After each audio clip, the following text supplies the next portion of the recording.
management of conservation for biodiversity, for wildlife, has become a significant factor for Tanzania's economy in terms of tourism, but also for the world as a whole to have a heritage. How do we actually begin to count this in our systems of national accounting? Because the tragedy of the 20th century was to regard nature as essentially economically priceless, in the sense of no value to be attached to it. That means the economy will use it as if it has no value. Here is some of the work also in the economics of ecosystems and biodiversity that is beginning to change the outlook of how governments look at their natural capital.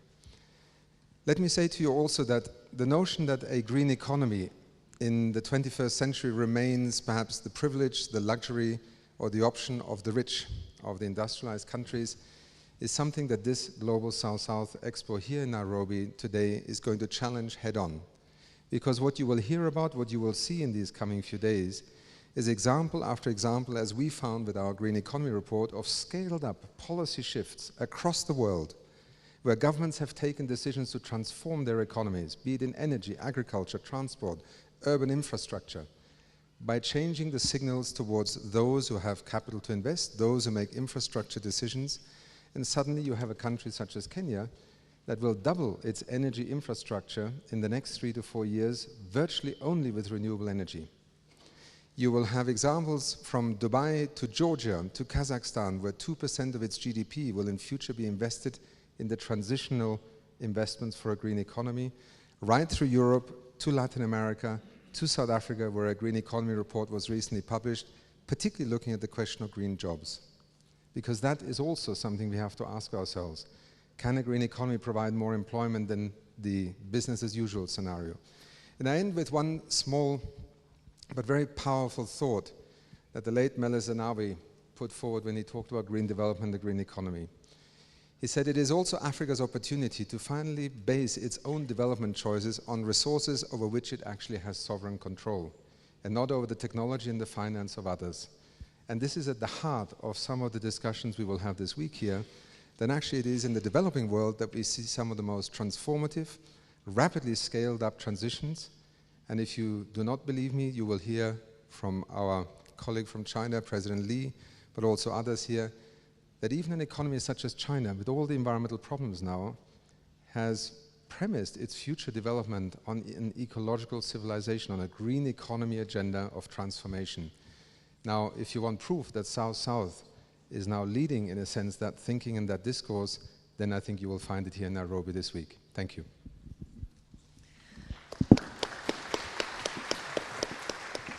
We're going to grapple with some, hopefully all of those issues on our panel here this afternoon, and I would like to open it up to Q&A a little bit later this afternoon, so if you have the burning question that you'd like to ask our panelists, I'm sure we'll be able to get it in. Let me start first with Anne. We heard a little bit about Kenya's great success stories. Tell us a little more about what you feel has been Kenya's greatest success and why. Perhaps just use that microphone.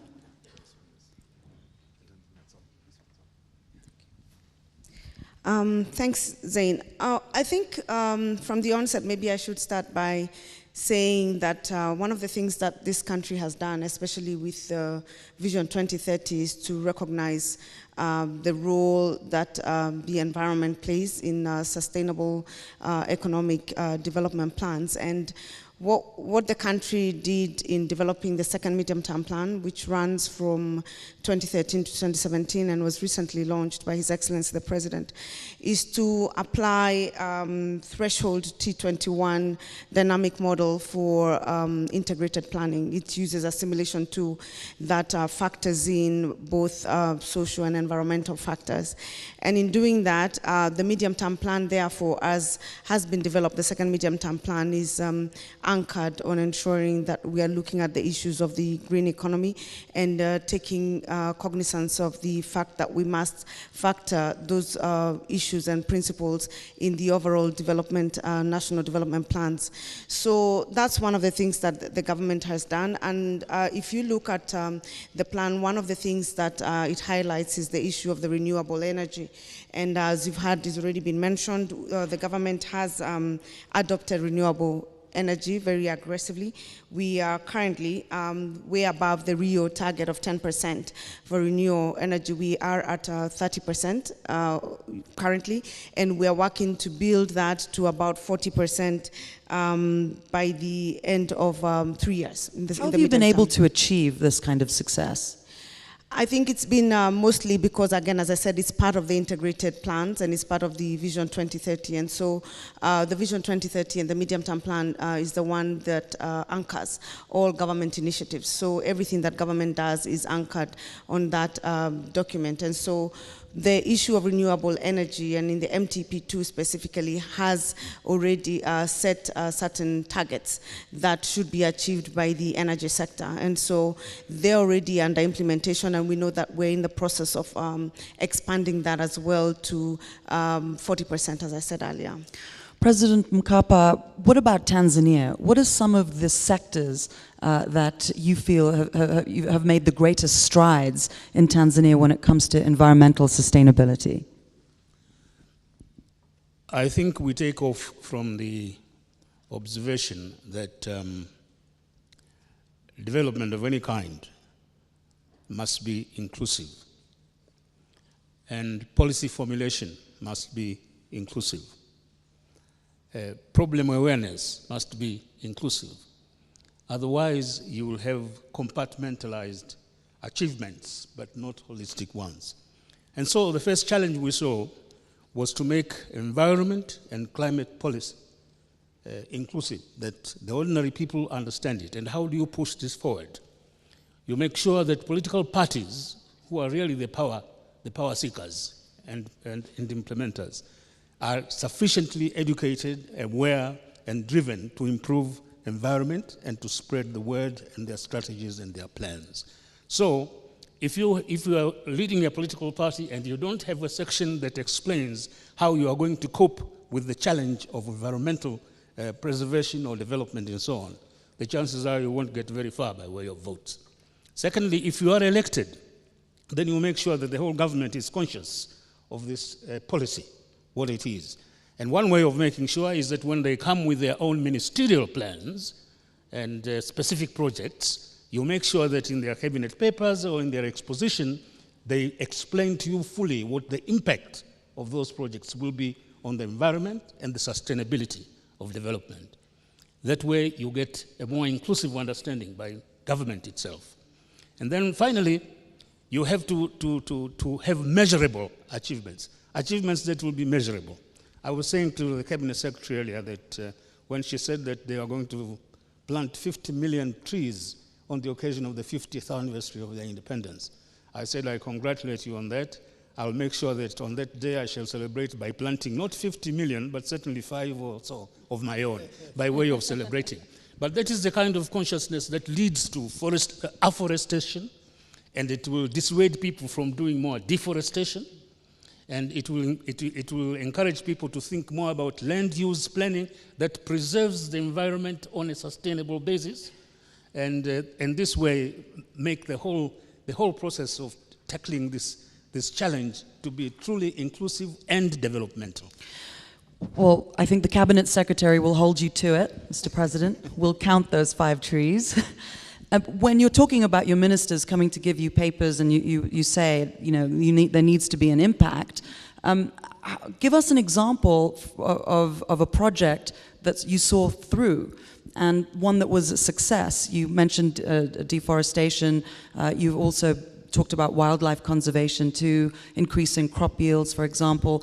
What has actually worked that you saw from beginning to end, and why? I can only think of just immediately, because I've come out from a meeting of the African Wildlife Foundation Board of Trustees, and one of the projects we're looking at there is called the Manyara Ranch. This is a project that tries to preserve a corridor for the wildlife migration from one national park to another, but it is surrounded by villages, traditional villages, who are livestock keepers. So you must devise a wildlife preservation policy that is commercially beneficial to the villagers. So what do? You make sure that they have certain improvements. They have their school, they have their water holes, so that they don't have to interfere too much with the process. But over and above that, because you are putting in a school, you are showing them that they will be improving a lot of their children if they go to school and getting skills. And that way you will get them less and less on the lands, using them for pasture, that others will be educated in doing other things. On the southern end of one of these parks is the source of the water upon which the wildlife depends. And it's coming from a hillside which was fully forested, but because of the energy requirements of surrounding villagers, you've had to, the water was trickling less and less and less. So what we have done is to devise a way, together with by cooperating with research institutes in the country, to help the peasantry there to get a better yield on their crops by using seeds and agricultural methods, so that out of the revenue they will get from the sale of these seeds, they can access better sources of fire. They can get solar energy, and thereby reduce the need for them to continue cutting down the trees that eventually will dry up the water source for the wildlife conservation area. This is a kind of a partnership, if you like, which is at once policy in the sense of wildlife preservation, but also developmental because it raises the quality of life of the people in the neighborhood. Mr. Lee, talk to us a little bit about the importance Sinopec gives to the green economy, and where has Sinopec been the most active and seen the greatest impact? 谢谢主持人。中国和中国石化30年的高速发展，在为世界和中国经济带来巨大变化的、做出巨大贡献的同时，也给中国人民的生活带来了巨大的变化。今天我看到，在这个论坛上都是联合国的官员和政府的政要，我是一个唯独的一个企业家的代表。那么呢，我个人感觉，企业是社会财富的创造者。对于中国石化来说，追求绿色发展、保护环境、尊重自然、保护自然，是我们的必然选择和追求。中国石化呢，也是全球契约计划的签约者，是气候变化的这个成员国之一，观察成员国之一。那么我们最近呢，为了这个推动环境保护的发展，中国石化在今年年初，经过充分调研、标准选择、技术论证，准备了1年的时间，我们实施了一个为时3年的碧水蓝田计划。计划投入38亿美金。那么主要是提高环保标准，注重效果实现。在这个计划中呢，因为中国石化目前是中国国内第2大油气生产商，世界第2大炼油商，世界第2大化工商，和加油站也位居世界第2。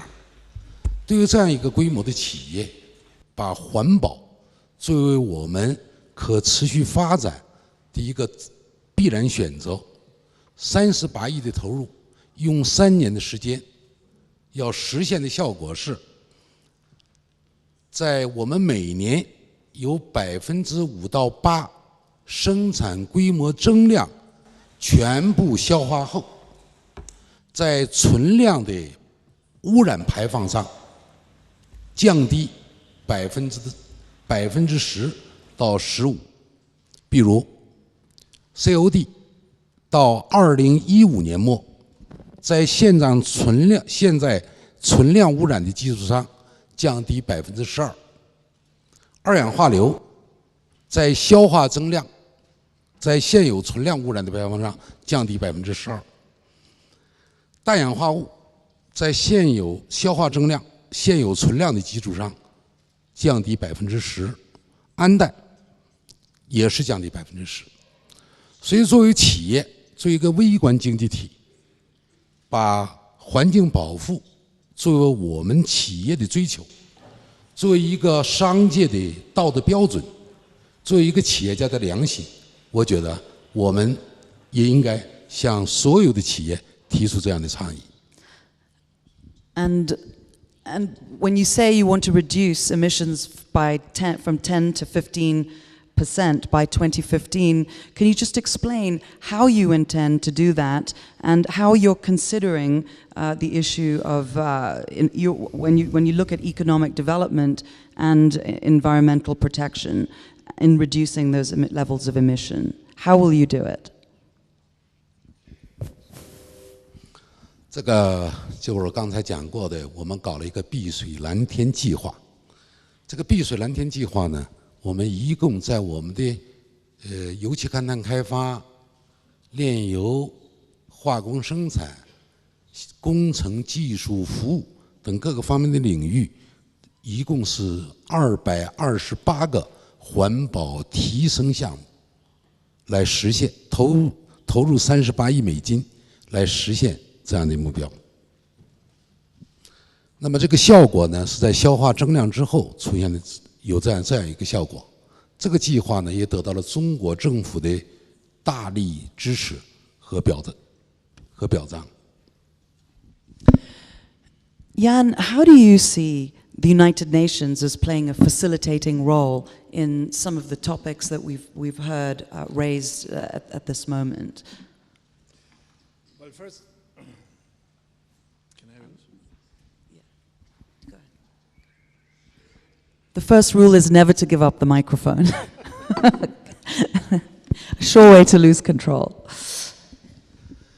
Well, first of all, I think we have a role in increasing the awareness of the critical stage in which we find ourselves on this issue.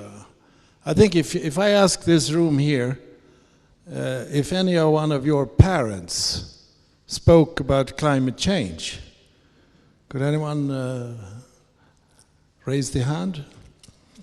A few of them, yeah, anyway, but still it's a very, very small minority. In other words, we are at a stage where we really have to think of this as an existential threat. And I think we need to have that as a basis. I just flew from Stockholm to Greenland, to New York via Greenland. And I saw from the airplane 400 icebergs. 400 icebergs.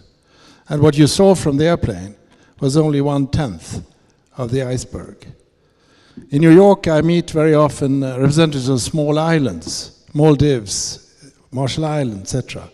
For them, this is a question of existential, their whole existence. They are like the canaries in the coal mine. They are warning us the air is, the oxygen is out. So I think we need to start that. But then there is a big danger that this huge problem leads us to hopelessness. That we think it's so huge that we sort of throw up our arms and say, we can't do it. And here's where I come to the next stage. You have to show practical solutions. This is what this conference is doing. And I think historically, the South has a chance of doing much better than we did. The North, the industrialized countries, who were not aware of these existential environmental problems. But the South is now growingly coming to the conclusion that we can't, you can't, have growth without taking into account sustainability. By that, you are actually pioneering I hope, a move where we combine poverty eradication, which must be a primary goal then for the United Nations, not least now facing the period 2015 to 30. But we can't have poverty eradication without the dimension of sustainability. And what we have seen here is that the South is presenting so many innovative solutions. We just heard from our Chinese friend and colleague, but I know from others, as we heard from you, Madam Minister, and others, you are ahead. So what I hope is that we, in the negotiations that we will have in New York in the next 2 years about the goals that we set for post-2015, that we will be able to combine poverty eradication with sustainability. Only 5-10 years ago, it was considered contradictory. Now we have to make sure it's the same thing and that these two tracks have to converge. And if we do that, then I think we take the responsible path and break this sense of hopelessness that we have. So the South-South cooperation is actually serving us to create a universal norm for the work ahead. You've successfully mediated many situations in the past. And I'm wondering, how would you successfully mediate, as the United Nations, peace with nature? This is what my children telling me, Dad, you've been involved in too many wars and conflicts and mediated when conflicts already taken place. I said, why don't you do something serious? Why don't you start a movement of peace with nature? Peace with nature, saying that we are really running out of resources, that we are not knowing how to share resources. The problem, Zion, is that it's so difficult to find a negotiation partner for nature. But I think we all have to realize that we are at a stage in history where we have to start to think much more long-term. Politicians, we had 3 or 4 years and no reality existed after 3 or 4 years. In business, you had the quarterly curse. Now is the time for us to take a long-term perspective and always bring in the ecological dimension. And that because simply, in life you may have situations where you have a plan B, we have an alternative. But we simply do not have a planet B. We have no planet B, and we have no choice. But I don't want to instill fear. That's the worst part. If you have fear and hopelessness, then we get passive. What we need to do is to divide the problems of reality into smaller parts and do our part. And that requires a very practical approach. I am specialized on water and sanitation right now, but also a partnership with others. We can't do this alone. United Nations is us. We need to work with private sector, the civil society, academic community, all of us. Nobody can do everything, but everybody can do something. When you talk about taking the long-term route here, and Eric, I'm going to ask you to weigh in here, do you think that that is the South-South cooperation and that will ultimately be the future route to longer-term sustainable growth? I think, it's absolutely obvious to everyone that the old world, which was basically decided across the Atlantic between Europe and the United States, is long gone. Let's leave that as a historical memorial. Let the historians study that world, but let us look into the future, which will be dominated by southern nations in cooperation, for sure, with the United States and Europe and Japan and many others. And I think what we need is, basically what we need is 2 words. The most longed after raw material in the world, which is not oil or gas or any other, it's 2 words, it's political will. We simply must mobilize the political will. That's what it's all about. How do you do that? How do you do that? Let me give you a couple of examples. President Nkapa for sure gave you some examples from Tanzania. We have got some examples from China. While there are huge environmental problems still in China, China is also rolling out high-speed railway in a speed never seen in human history. China is the world leader on solar energy. It's the world leader on wind energy. So it's a lot of positive. But let me cite 2 other examples from developing nations. One is Ethiopia. Ethiopia is one of the poorest nations in the world, second largest in Africa when it comes to population, so it's not small. They have developed a low carbon strategy, which basically says that Ethiopia will be a middle income country by 2030, which is of course increasing the prosperity of the Ethiopians immensely, while at the same time not increasing the climate gas emissions of Ethiopia. How do you pull out that miracle? For sure there will be huge increases in the emissions from urbanization and from industrialization. That comes with development. But at the same time they will reduce emissions due to tree planting and from the agriculture. So on average this will come out as a zero sum.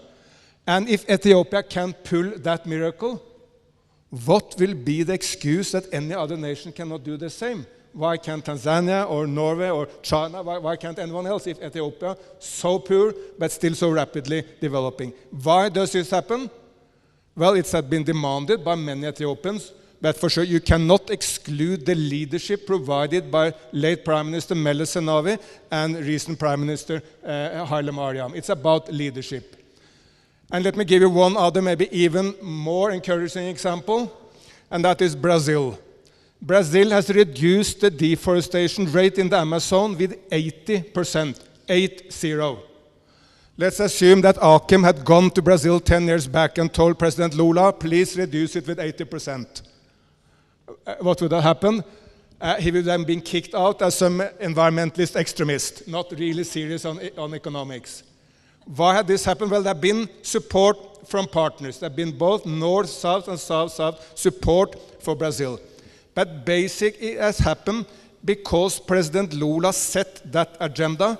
He picked brilliant environmental ministers, Marina Silva, Isabella Teixeira, I can mention other names. President Dilma is following that program. It has been a top-level commitment at the very top of Brazilian society. And remember, at the same time, Brazil has brought tens of millions out of poverty, has increased its agriculture productivity and production, and is a grand success story economically, though they have some slight problems now, but over this period has been enormously successfully economically while protecting environment and in an unprecedented scale. No other nation has ever done this. And when people say you cannot conserve your nature and have a development at the same time, let me propose just one word answer: Brazil. In the push for South-South cooperation, do you think that the North is off the hook? For sure not. Good. That would be an absolute disaster. I mean, for sure, there must be demands on the northern nations. They should be more generous. They should give more support. They should do more investment in the South, but it should be for sure on mutually agreeable terms without arrogance. But we need the North. I mean, we need the technology of the United States. We cannot really move the world forward without that. We need Europe, which is the biggest economy of the world. There is no way we can exclude the North, but we need a new kind of partnership between North and South. And reality is the following. There is not one single important issue in today's world which can be resolved unless there is a partnership between North and South. How could we resolve climate change, world trade, regional crisis in Syria? Please mention one item which we can resolve without this partnership. Time has come for partnership on equal basis. Akim, how do you get economic development and not destroy the environment? Well, I think one key factor is leadership, because what you see in leadership is two things: inspiration and responsibility. All the examples that Eric just mentioned, and we could point to others around the world. Right now, His Excellency Sheikh Maktoum in Dubai has put the green economy as the next chapter in driving the development of the Emirates and of Dubai. We can look to Kazakhstan, where the president is leading a green bridge effort. So, first of all, leadership is critical, and from there on, you build the confidence for people to actually believe in the possibility. This may sound a little bit prosaic, but quite frankly, if you look at the stock market, it's 99% belief about what happens next, right? This is the very odd phenomenon we have in running our global economy.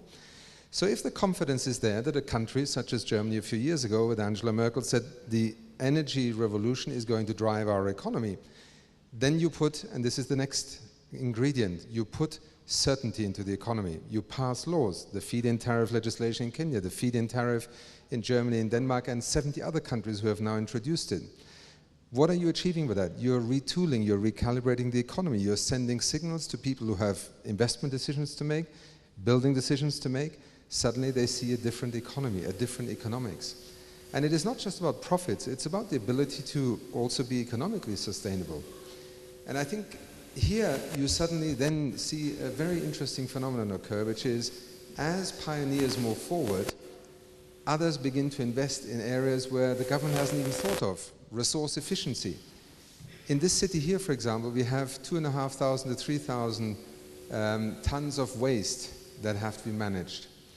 80% of that waste is organic waste. At the moment, the waste collection system in a city like Nairobi is a health risk, it's an economic risk, it's a social risk, it's a criminal enterprise in some respects even. And yet it is the city of Nairobi that began to look at tendering out waste management in terms of recycling, collection, a much more systematic effort of dealing with it. these are just a few examples of leadership, policy, certainty in the economy, and suddenly money will flow, ideas will come, new technologies emerge. And that is where I think we are seeing a sea change just in the last few years occurring. Jan, do you agree with that? Do you think that is possible? My simple observation is that we have reached the stage now that the green economy is simply good business. I think the time even of corporate social responsibility as something you do at the side is gone. I think every enterprise now has to think of this perspective. I think simply what is valid now is this enlightened self-interest. Nothing can be done on the old basis anymore. And if this realization sinks in, then it's done, more or less. The job not done, but we have come a long way. I was at Aspen Institute 2 summers ago. I met three hard-hitting CEOs from the consumption enterprises in the United States.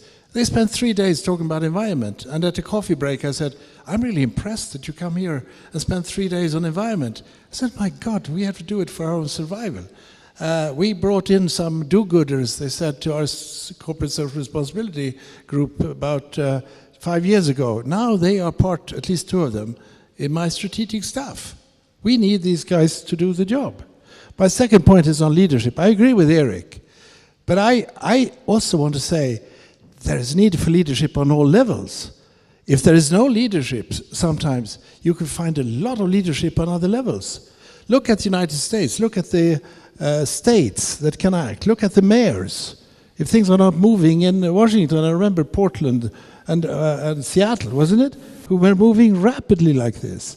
I saw it in New York. The Mayor Bloomberg started to talk about climate change like never before, and he enlightened the debate on climate change after Sandy, the big hurricane. So I think we have to require and expect leadership on all levels, not just from the top political level. These are my 2 comments to what I hear. And, Mr. President, what about, in all this discussion, the issue of social equity and the distribution of wealth as communities progress, as there is economic development? How do we make sure that everyone else isn't left behind?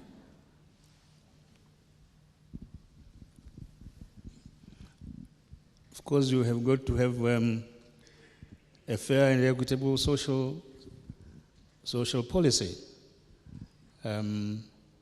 If you show preferences or discrimination, then you will not have a holistic consensus or a holistic approach towards solving national problems at all. You will not.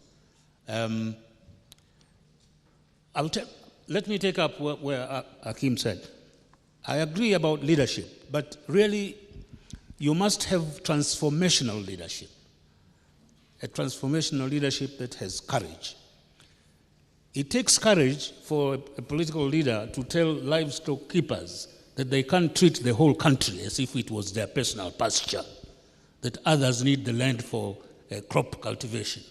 But it takes leadership, it takes courage to do that. It takes vision to explain to the population what kind of country you are building and how it will be in the interest of everyone to be environmentally conscious, to be developmentally oriented, to be cooperative, and sometimes to wait a little bit, not to be too much in a hurry.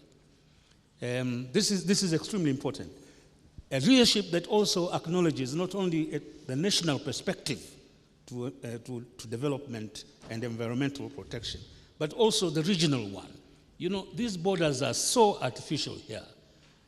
It's only when I'm on the plane that the pilot says, now you are crossing into Tanzanian airspace. Now you are crossing into Kenyan airspace. But the poor livestock keeper there doesn't care a damn about where the border is. He just does it. So you must be able to cooperate between countries about what environment policies are applicable, how you can sell this to your populations so that they are fully acceptable. What if the leadership isn't as great as you've been in Tanzania? What if the leadership doesn't necessarily push through the kind of important issues that everyone is raising here? Is there a place for civil society, for NGOs, for the private sector to then push harder? There is a role for them, but they must be shown the way forward. You see, they tend to be a little timid, except in political involvement with the North. Then everyone is very courageous, you know. But if it is among themselves, it's not very, very easy. Look, there was a time, this was in our founding president's time, when the livestock keepers really believed that the whole territory of Tanganyika then, or Tanzania, was theirs to feed their animals. So much so that they crossed, in the southern part, they crossed into Zambia. And when they got there, of course, the Zambian authorities said, hey, go back to your territory. They said, what do you mean? They said, isn't Nyerere in charge here? And they said, no, Nyerere is not in charge of Zambia, it's someone else. but it takes courage to tell people like that, say, turn around and do this. Similarly, with conservation, with land preservation, with afforestation, with an end to deforestation, to land use planning, you will displace people and make others angry. But in the end, you either have internal strife, farmers against livestock keepers, which will wake you up, but the price will be too much, or else you will have a harmonious movement forward. Eric, you want to add something? And then Anne? I would very much like to add to what Jan and President Nkapa said, because I mean, for sure, the top level leadership is the most important. Sometimes that doesn't exist. What do you do then? Then you must lead from below. And there is no way we can resolve anything just by top level leadership. We lead both top level, medium level, and leadership from below. And many of the most important social movements in the world has been led from below. Let me give you one example. I mean, everyone knows that the one reason that Barack Obama could be the president of the United States was that there had been a civil rights movement in America in the 1950s and the 1960s, equalizing the opportunities of blacks in America. Without that movement, it could never have happened. That movement was not led by President Kennedy or President Johnson. It was led by 20-year-old black students from Alabama. The oldest member of the movement was a man called Martin Luther King. Yes, a reverend. He was about 30. He was the old man of the movement. It was led by young students at the very beginning of the political career, but they had the appetite for leadership, the readiness for sacrifice, and they wanted to contribute to a better world. So we need both this top level and the bottom-up leadership. At the end, President Kennedy and Johnson supported them, but definitely not from the beginning. And how do you see the issue of economic development and environmental protection? I think first on the issue of leadership, I think it's very important that we also recognize the role of not just leadership for the sake of leadership in terms of writing the policies, but also being a committed driver of the change that the leader is advocating. I'll give an example of one of the reasons why, if you look at the energy policy right now that's being implemented by the Jubilee government in Kenya, they are seeking to not just increase the green energy, but also ultimately, from what we have seen from the strategy, they intend to reduce the cost of energy to both the private sector and also the general public by 50%. Now, when you have that kind of target, it's very easy to get ownership below the level of leaders, because the people and the Kenyan people see the benefit of this kind of investment. So I think it's important to have leadership and have that ownership, but also it's important that the general populace in the country buy in to the benefits of the green economy. And for us, the example of the energy sector is just one of those, that if they can manage to reduce the cost of power by 50% in the medium term, then that addresses a lot of questions that have been raised previously by the private sector in terms of the cost of production and also the issue of investments, because most of the people who don't want to invest in this country, one of the things that they cite is the cost of production, which is tied to the cost of energy. So it's important to have a leader that drives the policy and ensures that at the political level there is ownership, but also to be able to sell that idea. The buy-in from the general public, especially when they can see a benefit that accrues to them, is also very important. I think that's one of the things that I would mention in addition to the issue of leadership.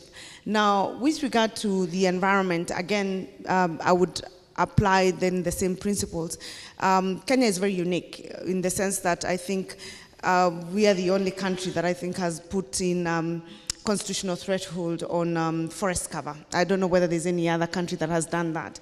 And our constitution actually requires that we build our forest cover to 10%. We are currently at 6%, and probably the reason we are now going to plant 50 million trees, because once the constitution requires it, I don't think anybody has a choice. And I think that also is a unique demonstration of our leadership, because the people who drove the writing of the Constitution, and then the role of civil society and the role of the private sector, because in the engagement and discussions about the environment and the impact of the development on the environment, that proposal was actually made and was adopted as a very unique requirement in our Constitution. So I thought maybe that is one of the things that we can share with the other countries that are in the South-South cooperation, but not necessarily have the same kind of frameworks that require a certain level of compliance, irrespective of who is in leadership.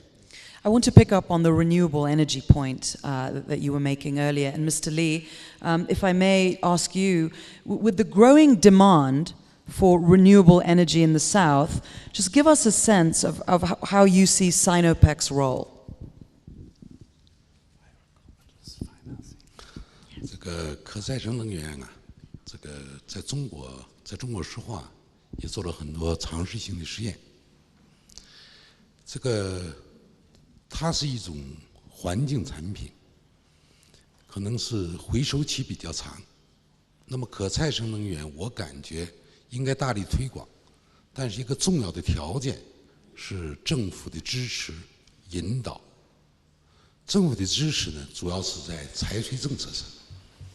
比如现在在中国国内搞的乙醇汽油，那么我们呢，从支持乙醇生产商作为大公司跟他合作，来为他提供技术、管理和销售渠道，同时呢，把他的乙醇全部收购，纳到我们的销售渠道中，也要求国家政府能够在 给他一些补贴，在初始阶段获得资本金，获得发展。那么现在中国的乙醇燃料呢，应该说发展的不错。在其他生物能源在发展中国家，我觉得是一个很重要的发展方向。但是在现阶段，按照现在世界化石能源的价格体系，很需要政府的支持。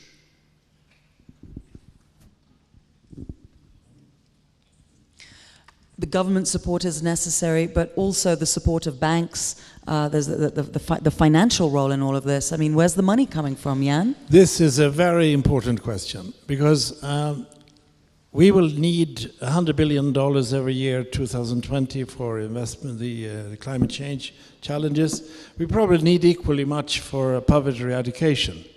I see a big danger, which really could revive the old contradiction between sustainability and poverty eradication if we don't square this equation. And I think it's, to me, absolutely evident that it should be good business, good banking also, to invest in renewable energy. I think it's very important that we try to bridge the gap between the official government's policies, the conferences at UN, etc., and the banking, and not only the banking world, the pension funds. I met a number of people around the table which represented, I think, almost over $1 trillion in terms of what is available in the pension funds. And these people said to me, we would like to help improve the world, but we have to marry our cultures. You have to approach us so that we can turn our pension fund money into good projects. By that, we could take the pressure away from the need for investments in the poverty eradication sector. So I think that's why these partnerships are so important. We've got to connect this job to the banking world and financing world, because there is a lot of money around. And I'm sure this could be good business, again, to do the renewable energy investments. Well, talking more about those partnerships, and Eric, I'm just wondering, you know, in that context, what does it actually take for scalable transformation to happen? I think, there is no way you can have scalable and big events in this area without private sector. That's where most of the money is, that's where the technology lies, and you need, I mean, simply to scale a private investment. How is that to be happening? I think we should now leave aside the theoretical principle discussion about private and public sector, because unfortunately that discussion does only interest public sector people like myself. I've never been really able to engage private sector on that principle theoretical discussion. What private sector want to see is a concrete discussion on how do we make it possible to invest a lot more in, say, renewable energies in Kenya or in Africa or in Tanzania. How can we do a lot more investment in agriculture? I think agriculture and energy are the two main sectors where we also combine development and climate change and environment, and we must bring the stakeholders together. Let me on energy offer one thought from my mind. I mean, the President of the United States were in Africa quite recently. He then launched an initiative he called Power Africa with a number of African governments. At the moment, this is an American-African initiative. No one else is in that initiative. But I know that Americans want to engage China on that initiative. For sure, they will be ready to open it up to a lot of other stakeholders. The African nations must take the lead in this. And then you can have exactly what you want, a private-public partnership with all the main companies, the pension funds, the investors, as well as the energy companies. So you need both investors and energy companies, and you need all the stakeholders to come together in such a broad, big initiative. And if I may offer one very private thought, I mean, you should demand a lot more also from us. I mean, my country, Norway, has a pension fund in the range of $700 billion US. Probably the biggest fund anywhere in the world. It's not really investing in Africa. For sure not really investing in renewable energy in Africa. Why don't you demand that from Norway? Why don't we demand it from Norway? I try, as a Norwegian minister, I tried to pull that trick, but it would have been much easier if there was a demand from Africa. You come to the Norwegian Prime Minister... So you're not seeing a demand from Africa to Norway? Sorry? You're not seeing that kind of demand for Norwegian money? You get that demand from some political circles, for sure, within my country. Right. But it would be much, much more powerful if the United Nations Secretary General or Deputy Secretary General come to Norway and told the government, please do this. Or if African presidents... It's hard for a Swede to say that to Norwegian. What I think, I mean, let's be honest in this discussion. Money is basically not what is lacking. What is lacking, there is enormous amount of capital in the world. We have the money. It's the fantasy, the political power, which is lacking. So Jan, is that what you're going? Why isn't the UN doing more of that? We are starting discussions with that sector. It's a very interesting area, but we still have a cultural gap here. We have to sort of make it into practical propositions, translate that to the field in certain countries in Africa. They are asking us to produce these models, and my chief of staff, Paula Kawumi and Bob Orr, are now in contact with that sector. But I've talked to Achim about it also. I think it's extremely important that we take advantage of the fact that we have all that money out there waiting for investments, and we're not doing it. So we got to get these two cultures together. Achim, before I open it up to the floor for questions and answers, what do you think is the biggest challenge here that we're talking about and that we're facing when you look to the future of green economies, and how do you overcome it in your experience? Much of what we've just talked about, I think, are all examples. Our economies function because people have a confidence that if they invent something or they invest their money, they will get a return. Or even in the public sector, politics is also an investment strategy. I put a good policy in place, I will be re-elected, I have the support of my people. How can we bring these two interests into alignment? I think it is by taking the distortions out of our economy today. Simple fact, we will need oil and gas in the years to come. But is it really sensible in the year 2013 that we encourage consumers worldwide with 10 times more money to consume a liter of oil or petrol than we do to purchase a kilowatt hour of renewable energy? Because that's the reality. $600 billion of subsidies for fossil fuels in our economies today, screaming to people, please use more of this stuff, and 60 to 70 billion for renewables. Simple example. Our fiscal policy, our investment policies, our investment incentives, but also and here I want to be a little bit more explicit than Jan maybe can be, the hypocrisy of our international climate finance debate. The fact of the matter is that this country here took a decision to develop a wind power farm. The people who brought the money were the African Development Bank, the people who brought the money were the private investors, the people who brought the guarantees were the Kenyan government, who walked away. I won't name the institution right now, but one of the premier financial development institutions in this world. If that is the signal that we send to countries in Africa who are exercising leadership, then how on earth do we expect them to actually lead in avoiding another 20th century economy growing on the back of Africa's development with 1.5 billion people, the economic growth? That is the truth of what we need to confront. There is plenty of money out there. Money will follow opportunities. If paper and pulp companies can become cell phone manufacturers, then why on earth can economies that are based on fossil fuels not also make the transition to another energy economy? It's in the economic signals, in the economic policies. Do we tax labor or do we tax pollution, for instance, to generate revenue for our government budgets? We talk about one of the most terrible phenomena we have in our modern economy today, unemployment. And yet look at what we actually base much of our public revenue on, taxing labor. We have been discussing this for years. So when are we going to make the leap forward, retool our fiscal and taxation systems?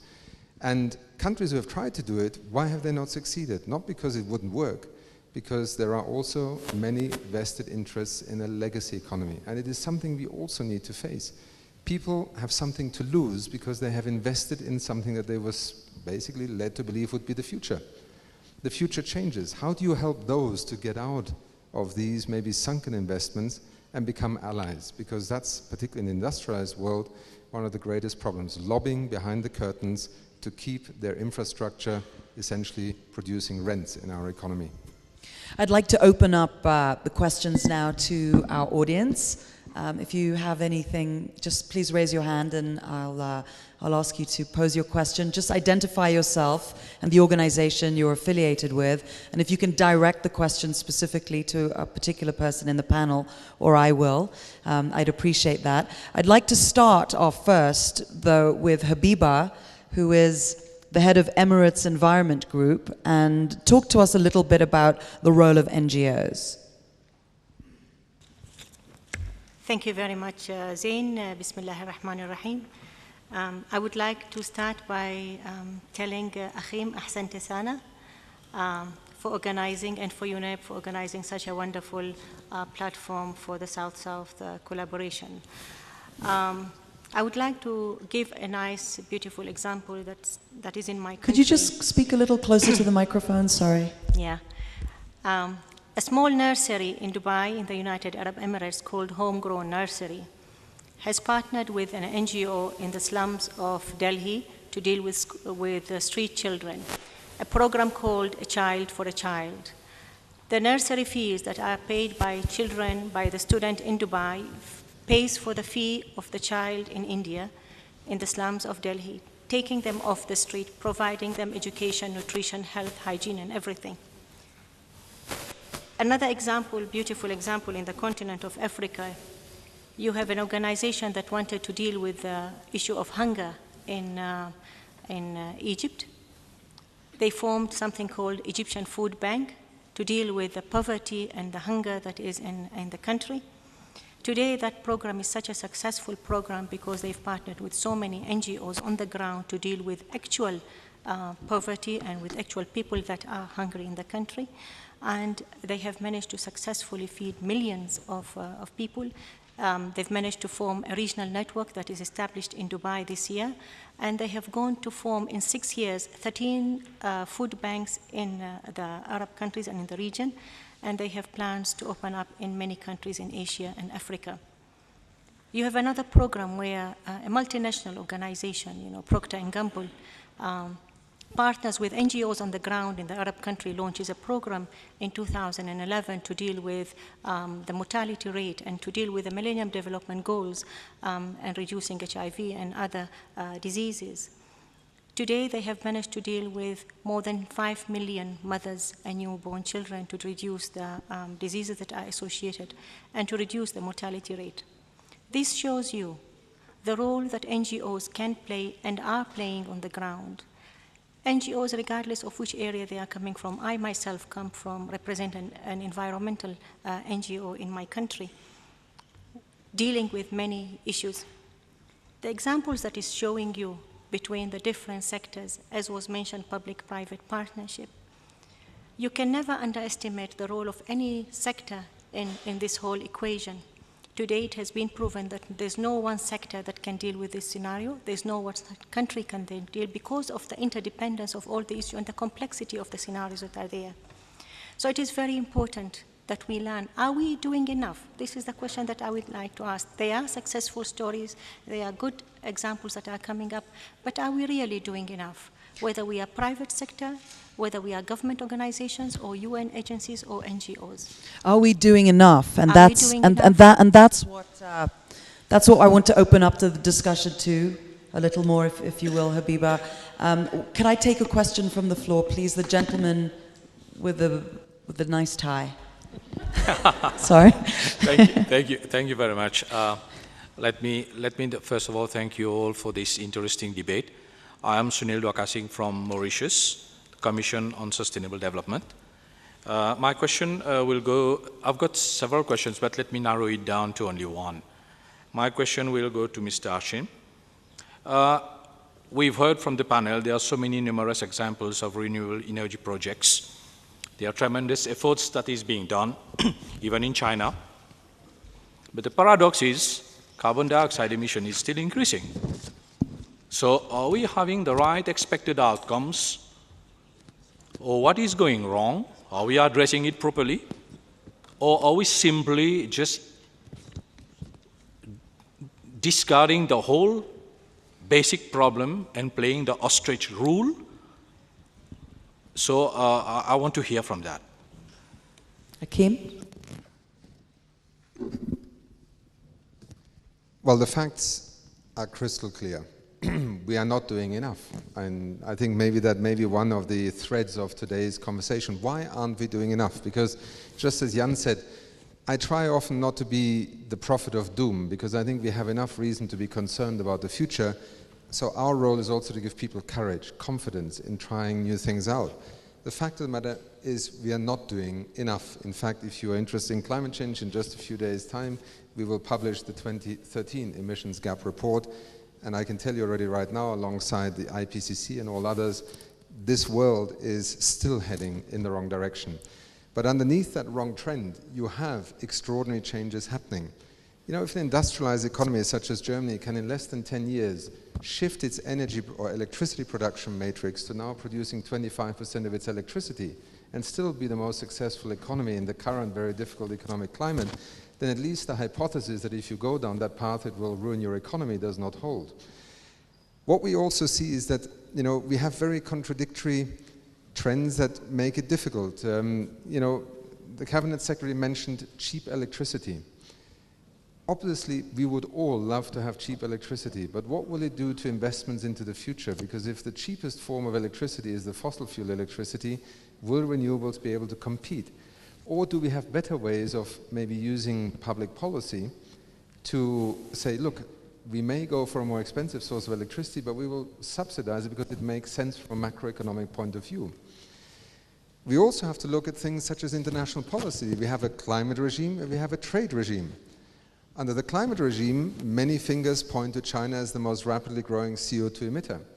Under the trade regime, fingers are pointing at China because it is subsidizing with its own money the production of ever cheaper photovoltaic and wind technology that has enabled this continent to make significant investments because it doesn't fit the trade rules. So these are just two examples of what we're dealing with. The question that I think I would put to all of you is, if you accept we're not doing enough, then where are we going to focus our energies in terms of unblocking what clearly is an already proven set of possibilities, small nations, large nations, industrialized nations, developing nations, and I think that's the focus of our debate both here and throughout this week.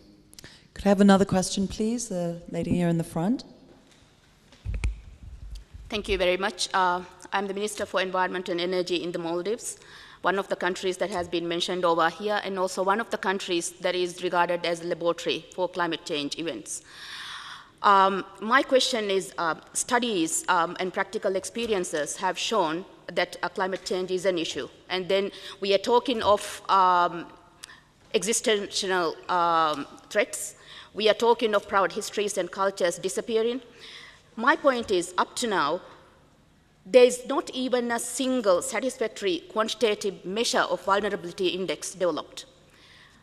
Within the UN system, we have not, even up to now, despite several forums, despite several discussions, we have not yet formed a special category for SIDS.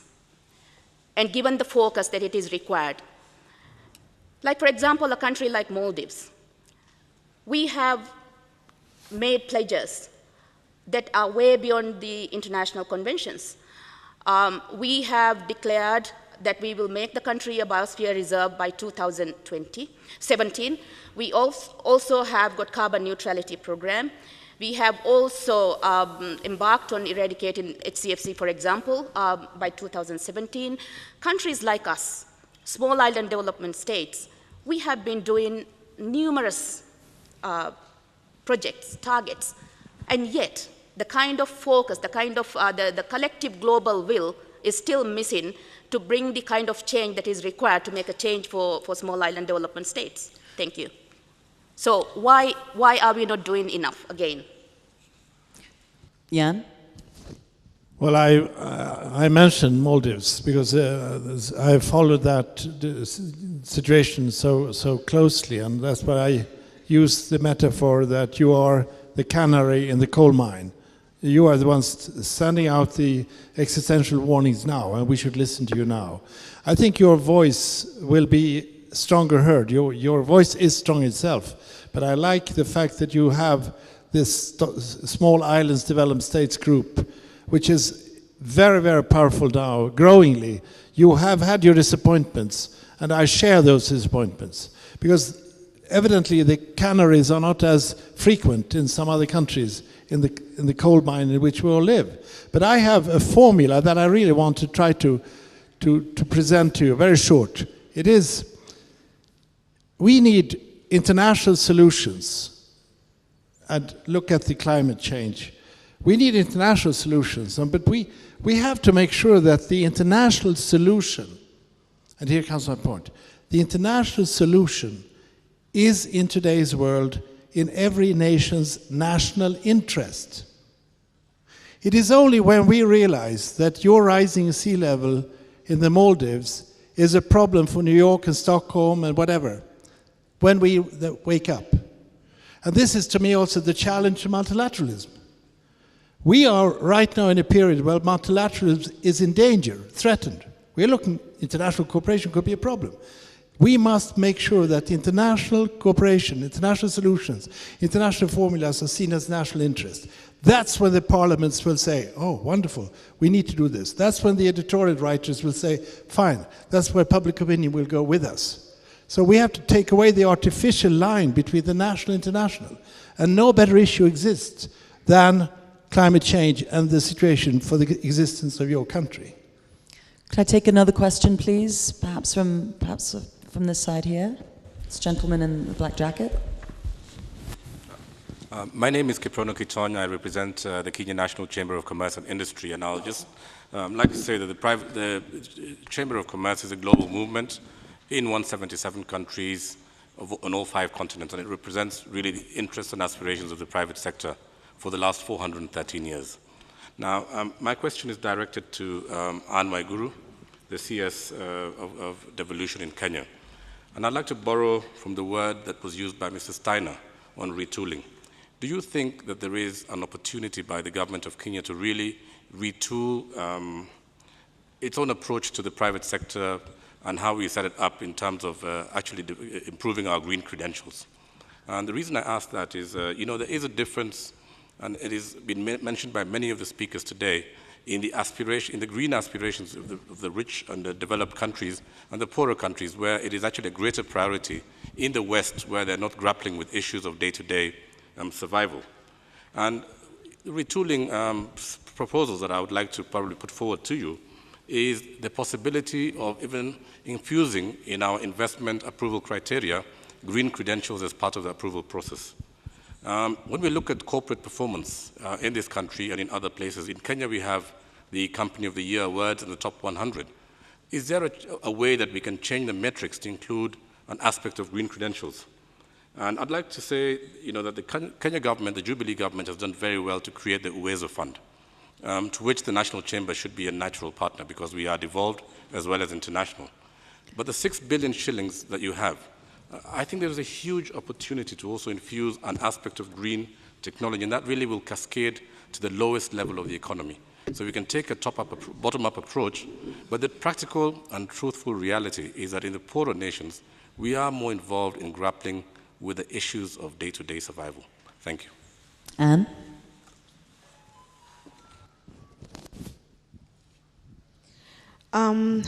Thanks, Kate, for that question. I think on the question, is there a chance for the government to retool their economic planning instruments? I think there is, and I think we've already made great strides, and I'm sure you have mentioned some of them. I should say, like, for example, one of the things that I should maybe clarify on the issue of the cost of energy. We're actually achieving a reduction in our cost of energy by using geothermal. So it's not in the increase of non-renewable energy sources. So we are working towards bearing the costs up front and then translating the benefits to the Kenyan people in the long term. And then looking for other places where you actually, the question you asked, where then do you tax as a government?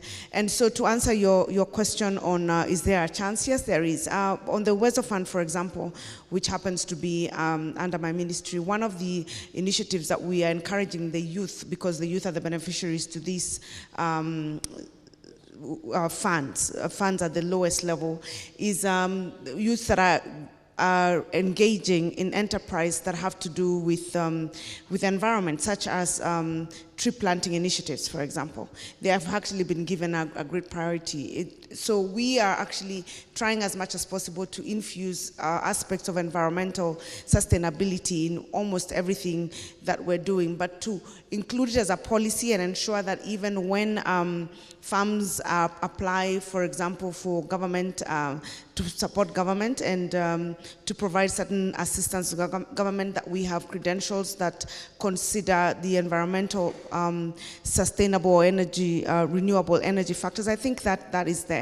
We have tried as much as possible in the last 5 or so years to try to start shifting the public towards more environmentally friendly thinking and plans. The economic stimulus program, for example, had a huge component on tree planting. It also had one on rainwater harvesting to ensure that every school actually is built with rainwater harvesting gutters and tanks. And that in itself is an initiative. So there is a possibility, there is a chance to do it. The question is, are we doing enough?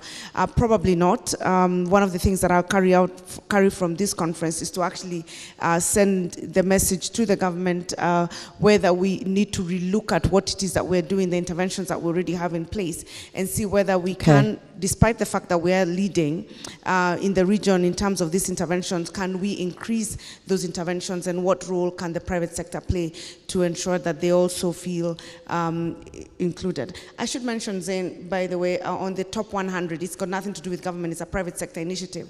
But the company that was top 100 this year is actually a company that invests in renewable energy. I think they do recycling. So that was one of the things that we noticed, and that means that even in the private sector, that's a middle and small enterprise, and if it was chosen in the country as the top 100, the number one of the top 100 farms in the country last year in terms of performance, and what it does is recycling. I think we are beginning to see a shift from just government policy to even the private sector playing its role in ensuring that we're dealing with issues that preserve the environment. Can I take a question from this side of the room, please? Maybe right at the back. Yes, blue tie.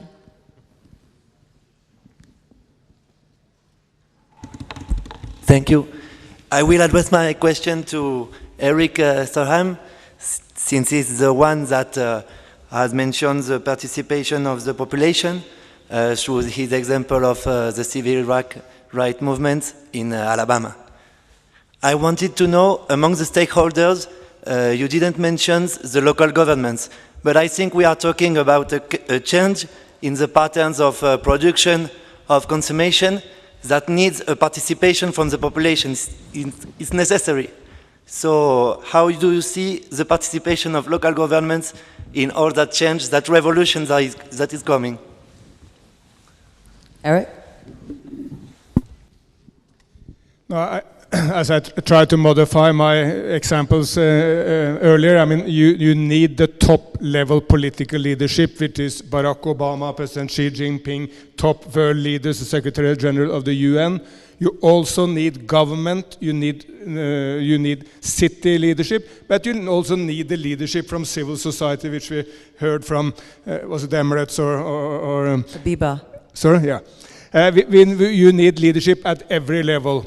If we zoom in on the city or subnational leadership, I mean, Jan Eliasson gave a number of examples from the United States, where even at the time of George Bush, who was not really at the heart an environmentalist, I have to say, even at that time there was huge leadership from, say, the state of California under a Republican governor in the state of California.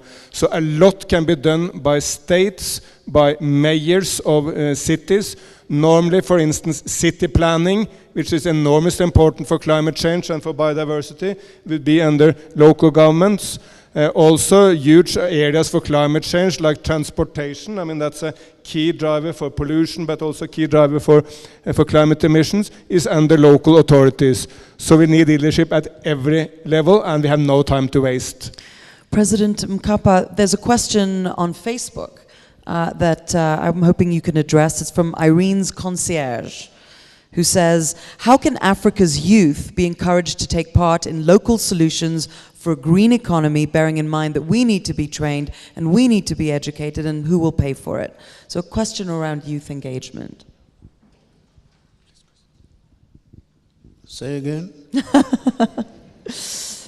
A question from Irene on Facebook asks, how can Africa's youth be encouraged to take part in local solutions for a green economy?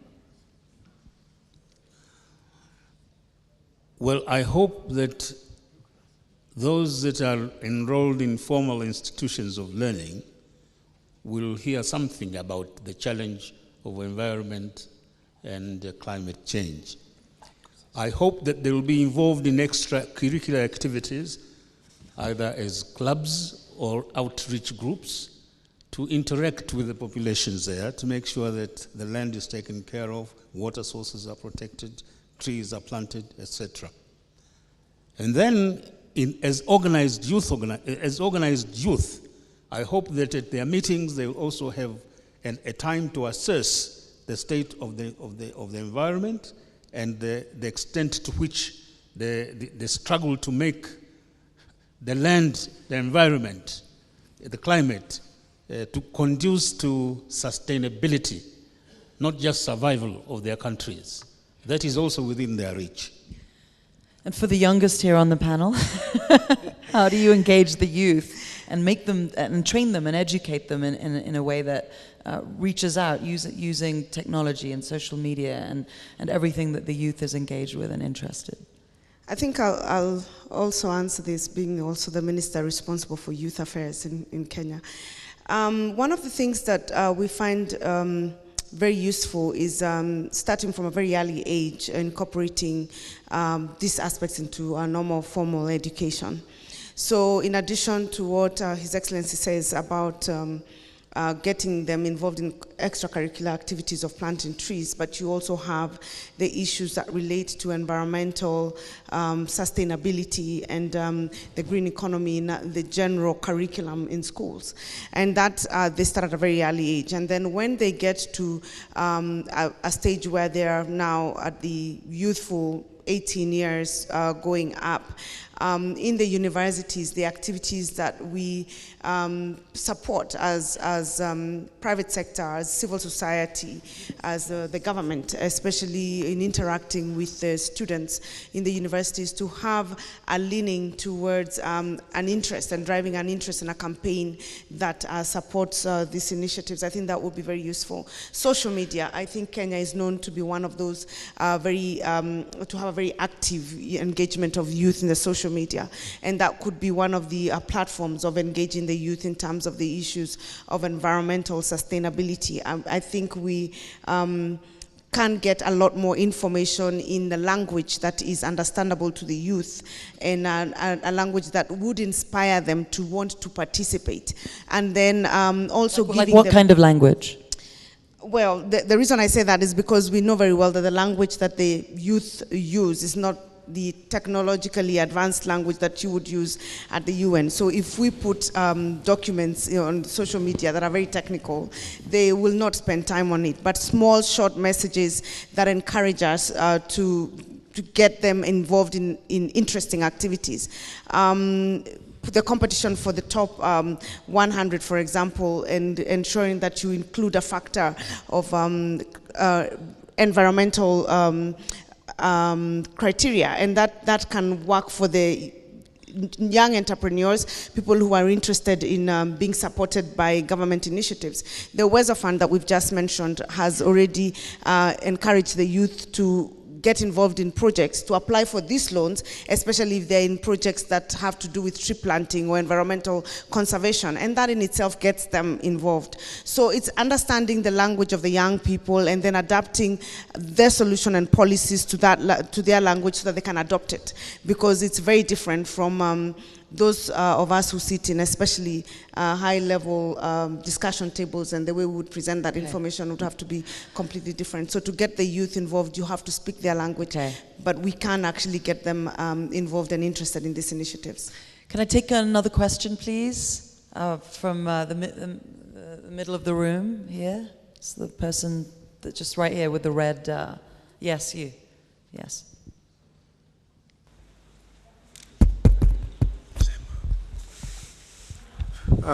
Much thanks goes to UNEP for having hosted this South-to-South Development Expo, which has brought together the global fraternity. My name is Naman Kariuki. I'm a Kenyan.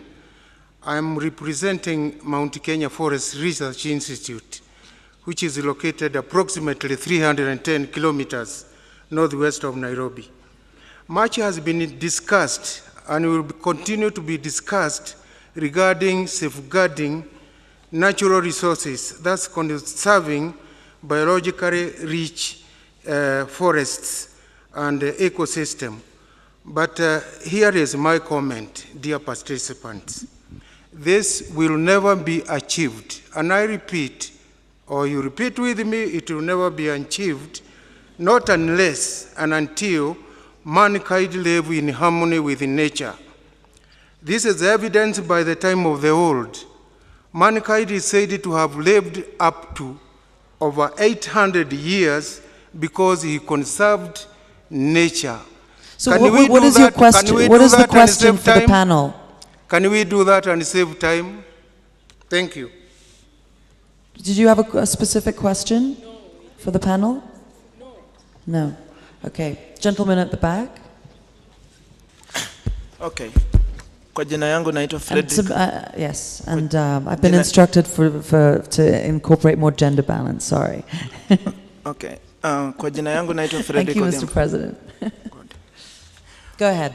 Kwa jina yangu naitwa Frederick Odhiambo, mimi ni Director for Poverty Transition Initiative. So, swali yangu nilikuwa nataka kuuliza,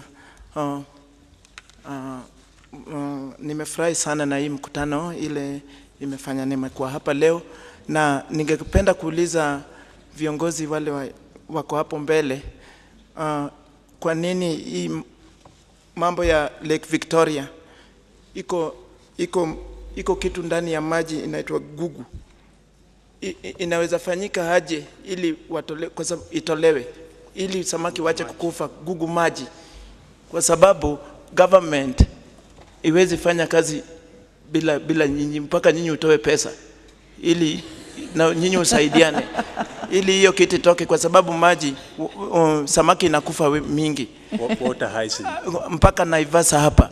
Sasa tena kitu ingine nataka kueleza nyinyi, nyinyi unasema mambo ya civil society. Nimejitokeza kutoka kwenyu sahi na ninasema ya kwamba tunataka kupambana na wale watu wanakata miti, kwa sababu miti inafanya hata mvua iwezi nyesha, hata chakula iwezi patikana. Tunaweza fanya aje? Tunataka UNEP nyinyi utoe pesa kwa government ili tuweze kusonga mbele, kwa sababu haya, na miti, asante. Na tupande miti. Asante. Mheshimiwa Rais.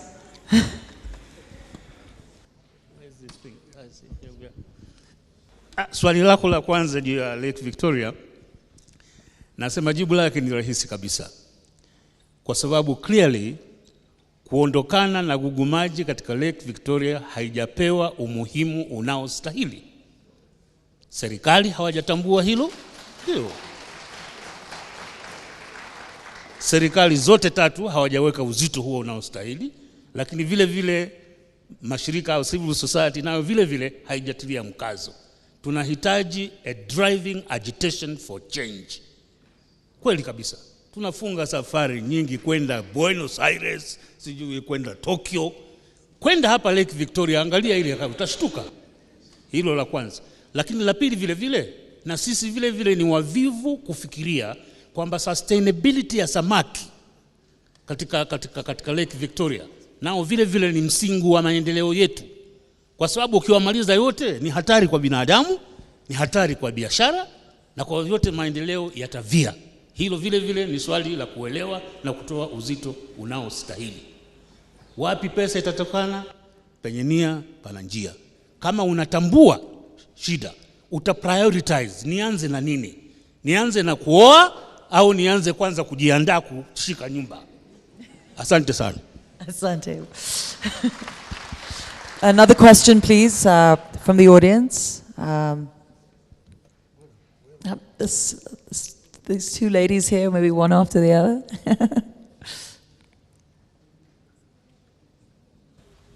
Thank you. My name is Millicent. I represent Africa Rural and Agricultural Credit Association, AFRACA. The secretariat is hosted by the Kenya government in Nairobi. And we are the brainchild of FAO, and we acknowledge also the working with IFAD. Now, in our efforts to spur the sustainable financial access for rural and agriculture, we have seen the financial institutions starting the discussions on environment, especially when we talk about agriculture. And so my question goes to Jan. How can we sustain this dialogue, the financial sector players talking about environment, especially where agriculture finance is concerned? Thank you.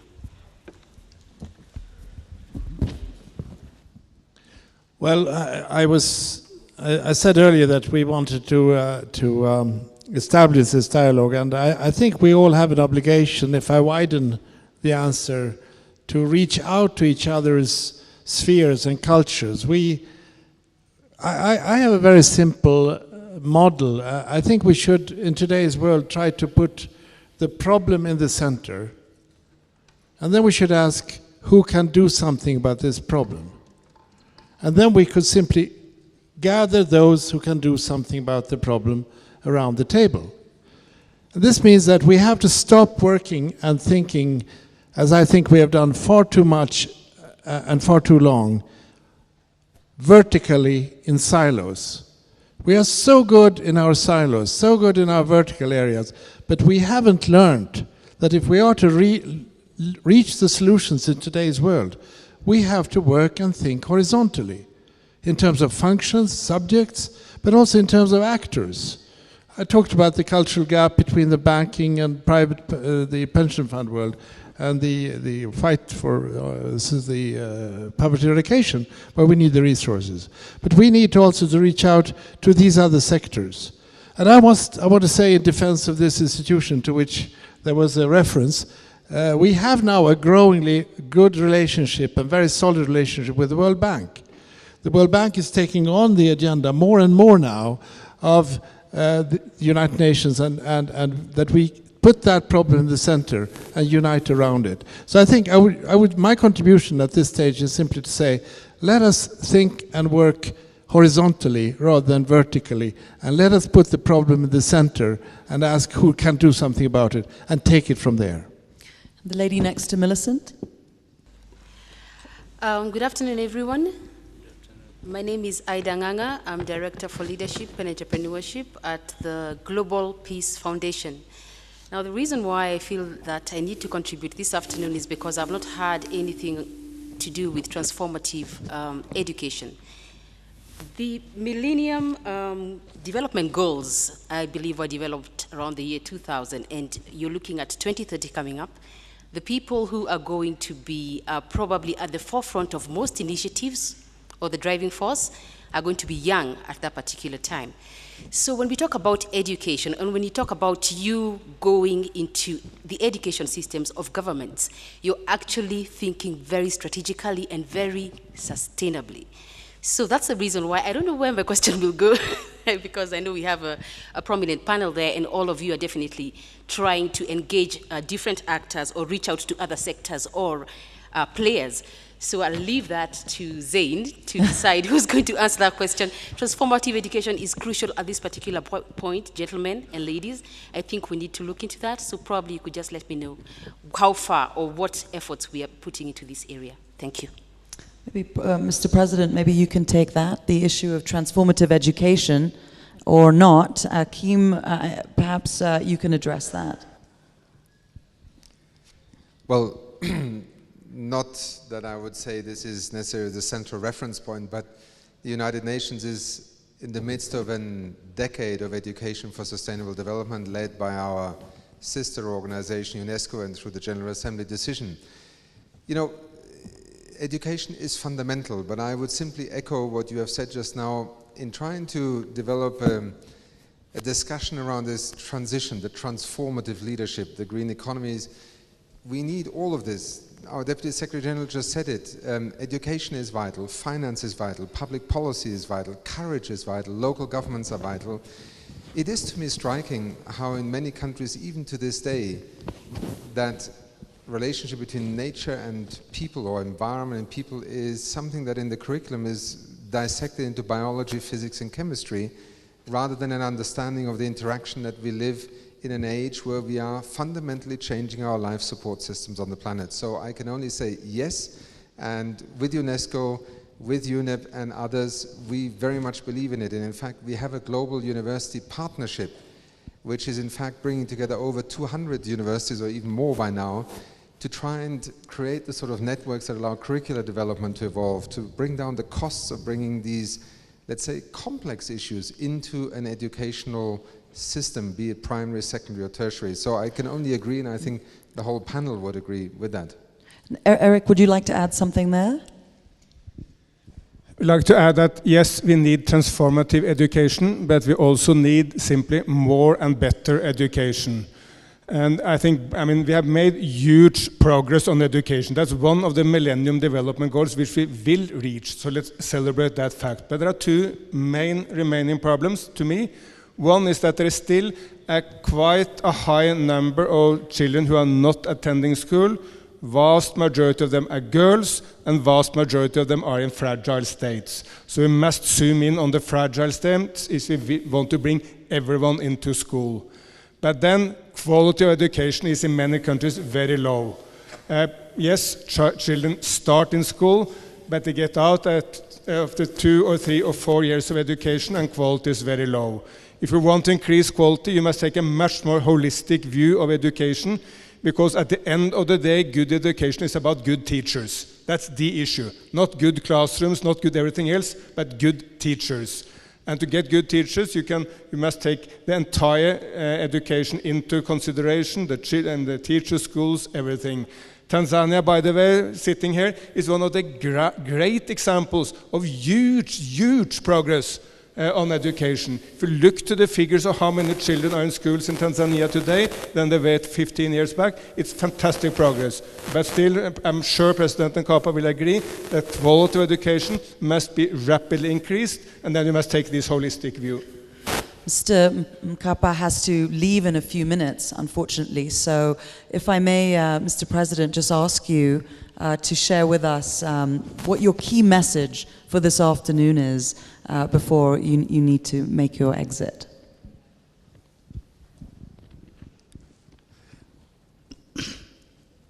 My plea to countries of the South, certainly African countries, is to make sure that the environment and sustainable development are at the center of their policy making. These are not incidental issues. I think they are very central indeed. But in order to do that, they must define for poor countries, almost on the verge of collapse, failed states, but resource-rich. What constitutes the most pressing points of development? Is it these huge skyscrapers that you see in capital cities? Or is it the availability of good, clean water in the 10,000, 8,000, 6,000 villages that are in the country? What is development? Good classrooms, good teachers that can provide a good primary education all round, including the environmental aspect? Or is it having many university colleges affiliated to prestige universities abroad, while you have a very, very low turnout, qualitatively, of primary and secondary education? They must speak up on that. But then additionally, on the question of climate change, environment, and greening for sustainability, I have a feeling that they must ask more about what they themselves can do rather than what others will do for us. Because I have a feeling that when it comes to discussion or planning and implementation of good policies for environment and climate change, we are always reacting to proposals or perspectives from the North. And that is not right. I agree. In the international policy, there is a national content also. But I would ask that for the nations, they must start acknowledging the national interest and seeing how it can be further advanced by the links with the North or with the international community. That drive, that sensitivity, that push, I think is very much lacking indeed. And I would hope that it will arise with a new dawn. Thank you very much. Asante sana Mheshimiwa Rais. I know you need to leave, so at your convenience. Thank you. I can take a couple of more questions from our audience. How about the gentleman here, just right in front? Where? I haven't seen your hand. Where are you? Endelea kwanza. And then after her, you. My dear. Thank you, Madam Moderator. My name is Aska Nyangeri. I'm from Mindloya Nawake, a women organization which is very much involved in tree planting. And I was thinking, quite honestly, that the Director of Environment, Steiner, was going to congratulate Kenya for being on target on tree planting. We have now, Kenya has reached about 7%. It's on track. And we are to reach 10% as advised to us by the late Professor Wangari Maathai. She advised us to plant trees to reach a target of a forest cover of 10%. Now we have reached 7%. We are on track. But having listened to you all presenters, I'm happy I came. Having listened to you, even President Mukaba, you have not talked about the right to development. This is the development for all, the right to development. So what is your question? My question is this. In Kenya, we have so much inequality in power supply. We have one company, Kenya Power, which has a monopoly in power supply. And we need a lot of power. Our population has increased. So I'm asking Anne why the minister for devolution. Why is it that we only have one company supplying electricity in Kenya? Most parts of the country don't have power. Why can't we use solar? Why can't we use wind energy? Why can't we have renewed Thank you. energy? Anne, why don't you address that question? Hold on, we have a response. There is what we call the right to development. Thank you very much. Anne? Thank you for that question. I hear you, the concern about having one company that provides power. Actually, there's one big company that produces most of the power, but there are other independent power producers. And the government policy and the energy policy is to encourage as many as possible to invest in the energy sector. And if you are following recent development, you will note that about 3 weeks ago, there was an energy conference that was held in Nairobi at KICC, where the government invited investors who would want to produce power alongside Kenya Power and Lighting to ensure that there is adequate provision of power across the country and at the same time be able to deal with the issue of price. So I think the government is already noted with concern and has already opened up that avenue to ensure as much as possible that we have other investors. And I hope that in the long term, Kenyans will see the interventions have borne fruit. Thank you. Thank you, Anne. Would you like to ask a question, please? Actually, I would like to ask two of you panelists here to answer some of my questions.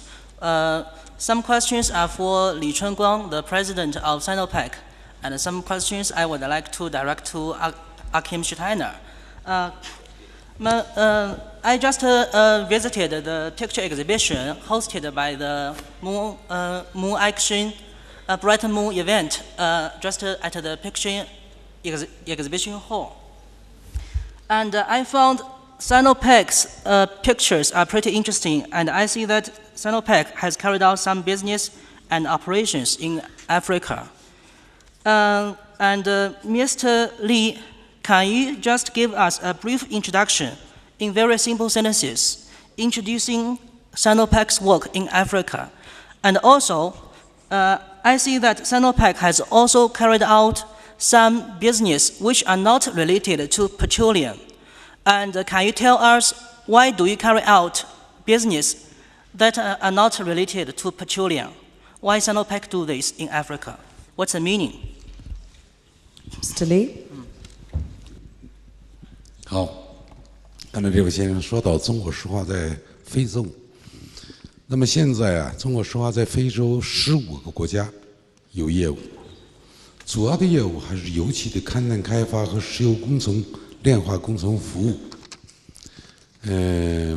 到去年年底，我们中国石化在非洲大致有200亿的资产。2012年，对非洲这个在非洲这个国家上缴的税收是43亿美金。未来3年到4年，包括今年算4年，这个我们还将有200亿美金的投入。刚才您提到的这个有一些项目和中国石化无关，就是主要是和我的主业资产无关。包括我的石油勘探呐，我的炼油啊，我的化工无关，可能主要在非洲有这么一些项目，就是考虑到非洲的实际情况，我们有一些援建项目，比如在肯尼亚，机场到联合国这条路是我们修的，这个修路和中国石化的主业无关，这个包括有些机场，有些这个体育设施、文体设施，有些是援建项目，是支持非洲这个开展文化生活和一些交通等基础设施，和我们无关。包括我们支持教育、卷征入学、卷征卫生这些项目。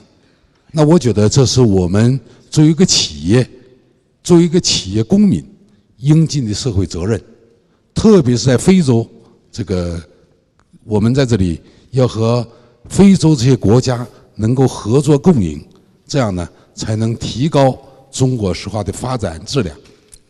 不知道我说清楚了没有？谢谢你。I can only take one comment, one more brief comment, and one more question. We're unfortunately running out of time. Could I ask the African Development Bank, who I understand would like to comment on the banking issue and the financing issue, to just say a brief word? I'm here, Uzama Kawamara from the African Development Bank. Thank you for this opportunity. So, as an institution, we've just launched our 10-year strategy, 2013 to 2022. And this is in response to what we've heard consulting with our regional member countries. It took about 2 years. And just to say that the focus of this 10-year strategy is inclusive growth and green growth. Now, we've heard financing is definitely one of the key responses that we can give in addition to capacity development, policy development, the enabling platforms to support the transition to inclusive green economies.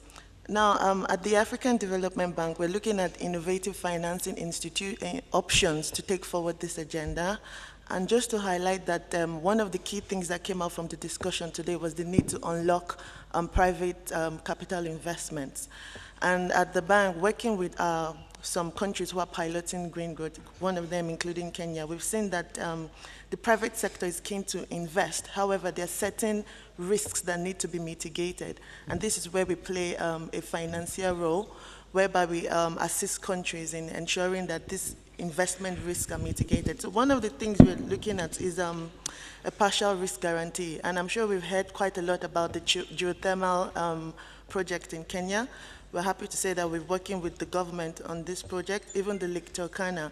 So what we've done is to blend our own financing instruments with that of global resources as well as regional resources. For example, the Climate Investment Funds, we're working with the Clean Technology Fund as well as our partial risk guarantee to ensure that the mitigation risks for drilling geothermal power are alleviated. So this is one way in which we're supporting the transition and shifting private investment in Africa. Now, one other thing we found out is that with the use of green bonds, we can actually also get much more investment. So we're using public finance to blend with private finance so that we have a huge take-up. And we're happy to say that we launched in this month a 3-year, $500 green bond program, which has actually been received very well. So again, in response to the demand question, we're happy to say that we're working with countries to ensure we have bankable projects and programs to take this agenda forward. So we have several hats, but we're happy that this is not just about discussing activities that are not tangible. We have tangible projects on the ground. And it's also, we want to clarify that in speaking with our countries in developing our strategy, they highlighted certain things to say that green growth, the concept of green growth must have meaning for Africa. Yes, we are growing, but the quality of growth is very important, such that we need to ensure that we manage our natural resources, we build resilience as well, and we have sustainable infrastructure. Thanks. Thank you so much. One more question from the gentleman here, please. Yes, thank you. My name is Dalval from the Brazilian Institute for Research in the Amazon.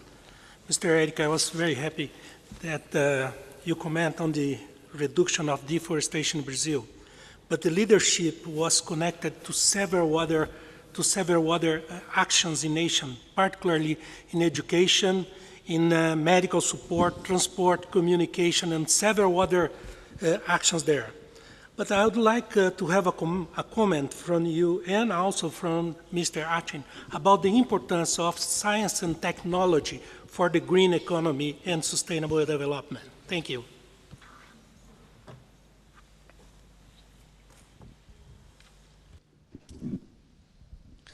Sure, I think what you also said simply underline the need for top-level political leadership, because there's no way you can align all those different forces in society, in different sectors, education, of course also tourism industries, providing alternative jobs to people in the Amazon, all this, that can only be done if the government is behind it. That was what happened in Brazil, and that's why it has been such a success, but there was also leadership from below, from all these sectors.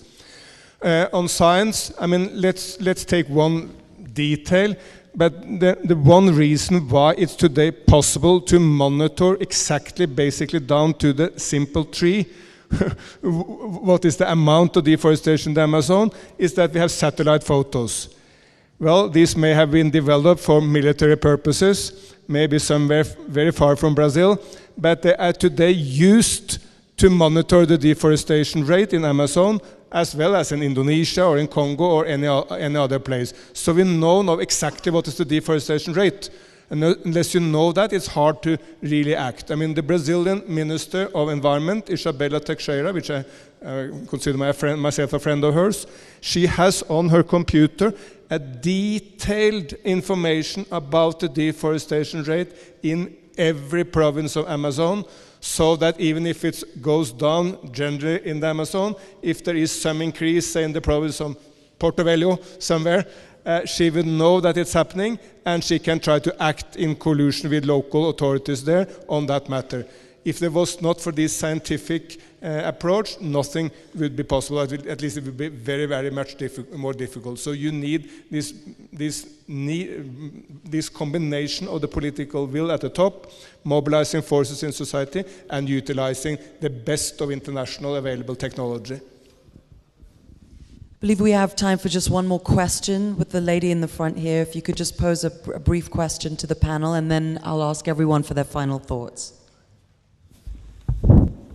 Actually, I had a short comment instead of question, so... If it's short? Yes. Okay.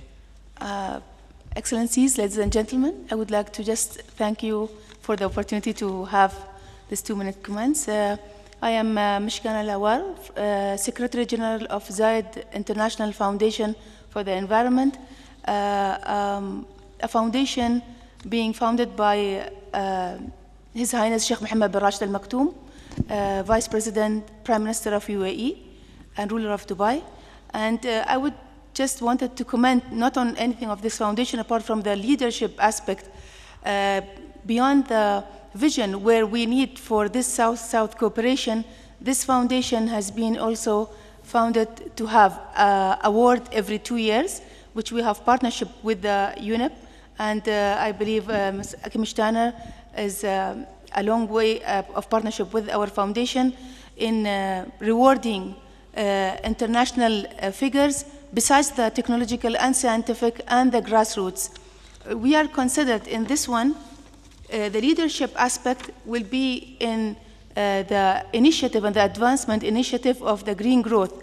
After the approval of the green growth and green development strategy by the UAE last 2012, Ziyad Foundation, International Foundation for the Environment, had ahead of time approved the green growth as a theme for this foundation in 2010 when the president of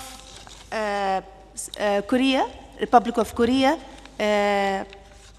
Lee Myung-bak of the Republic of Korea was the winner of the 5th cycle of Ziyad Prize.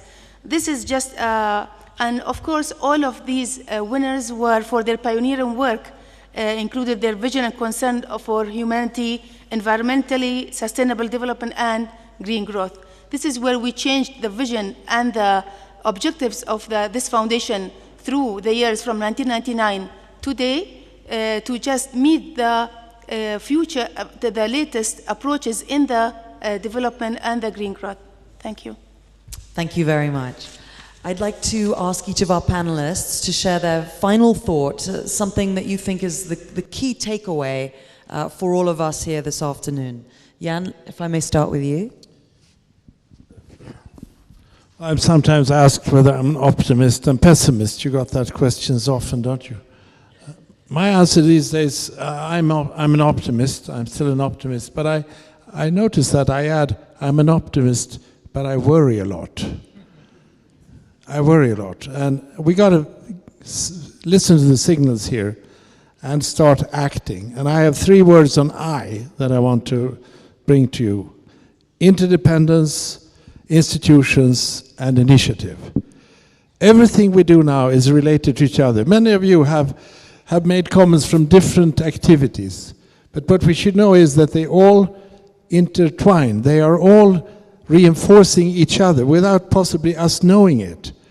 When I took the initiative on water and sanitation in the UN, I suddenly realized, my God, this has an effect on child mortality, maternal health, education, gender equality, extreme poverty. 5 of the other goals were affected by the work we're doing on sanitation. Institutions. I think we have to think also to make sure that we have a legal structure, that we have institutions that make sure that we move in this direction. We may have all kinds of initiatives, but we have to make sure that we build what we want to achieve on the rule of law, on institutions. My own country was built by strong institutions, strong education, strong infrastructure also, by the way. But institutions are extremely important. And I hope, by the way, that these goals for 2015 and onwards will contain not only poverty eradication and sustainability, but also institutions. Initiative. Initiative, everybody, as I said earlier, nobody can do everything, everybody can do something.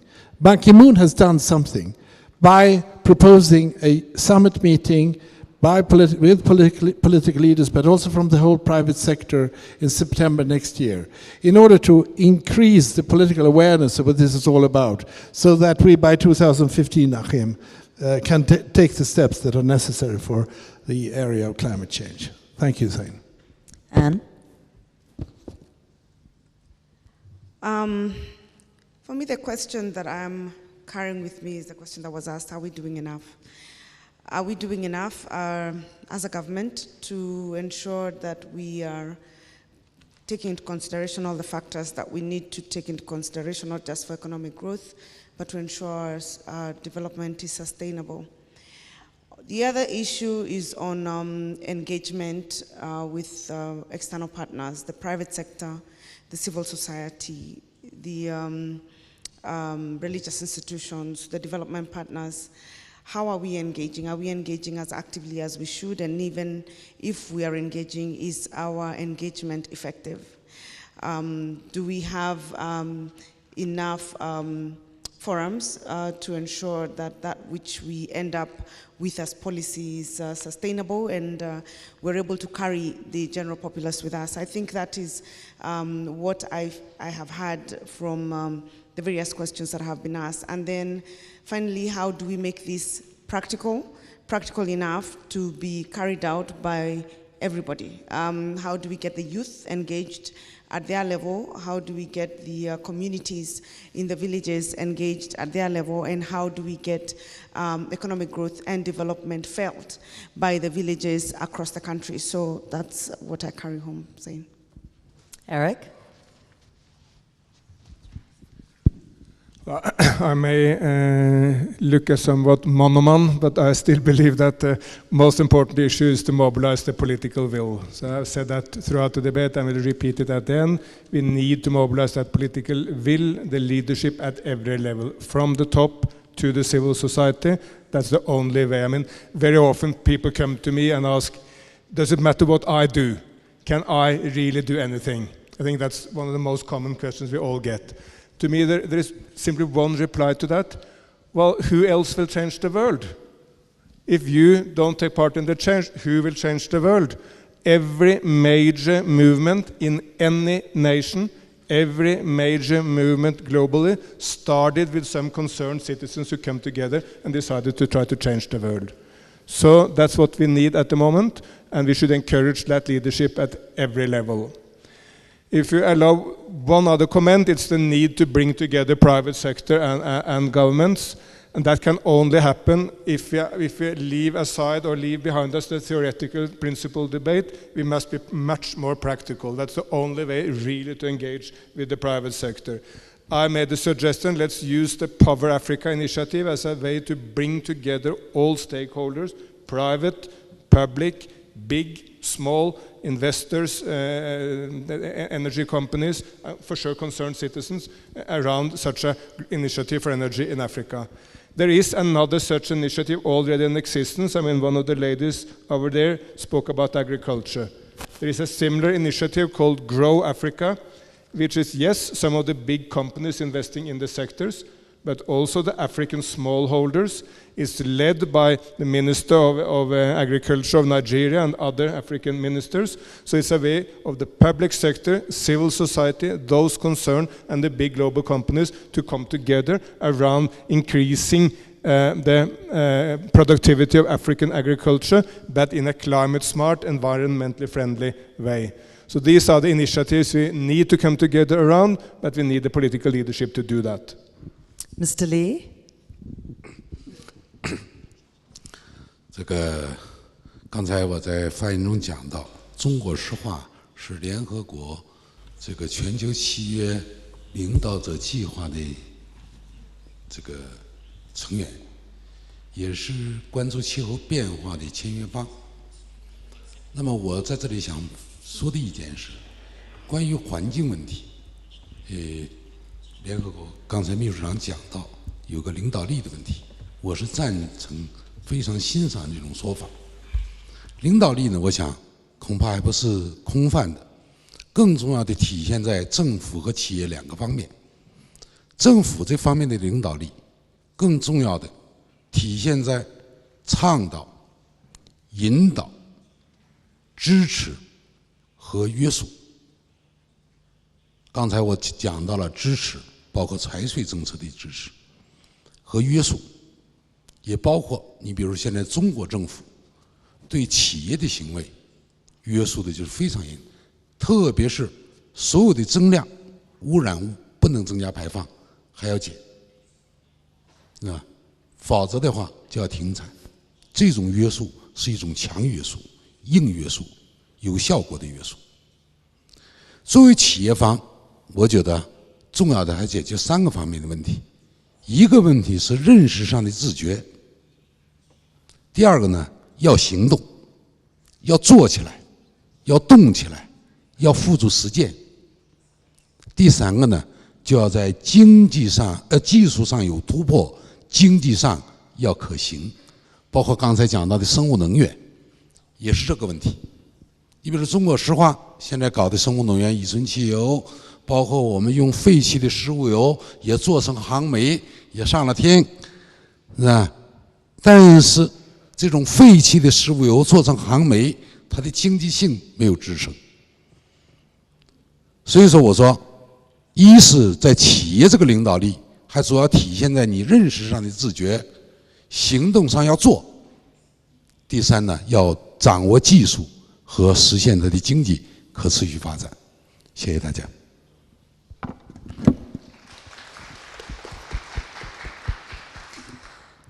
Akim, your key thought and final remarks closing the session. I want to pick up on something that in the United Nations is a deeply meaningful right, the right to development.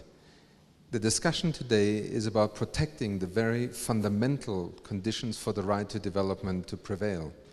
Because what is happening to our world today is essentially collectively we are eroding the right to development of future generations and even of generations already in our lifetime. And it is in here that I think there is just one other thought. I borrowed this morning a quote from President Clinton. It's the economy is stupid. Even when we have leadership, even when we have the opportunity, we keep on running into an economic dogma. The economic dogma of the Industrial Revolution that viewed the planet as something that you extract from in order to develop.